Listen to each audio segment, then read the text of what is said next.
Hello, my name is Anthony Davis. I'm one of the attorneys that works with Christopher S. Nudo. I'm going to be hosting a webinar that's going to be coming up. Please feel free to register for it.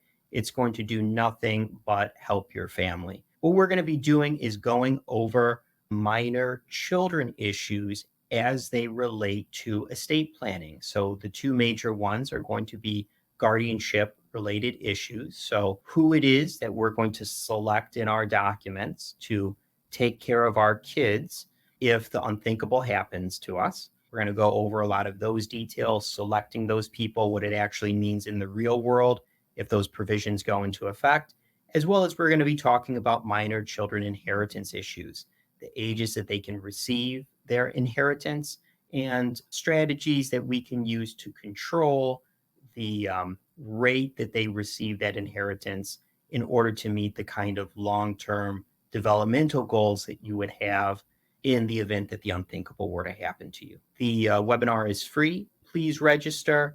Whether you're able to make it or not, we'll still send the recording to you. And I look forward to seeing everyone there. Thank you.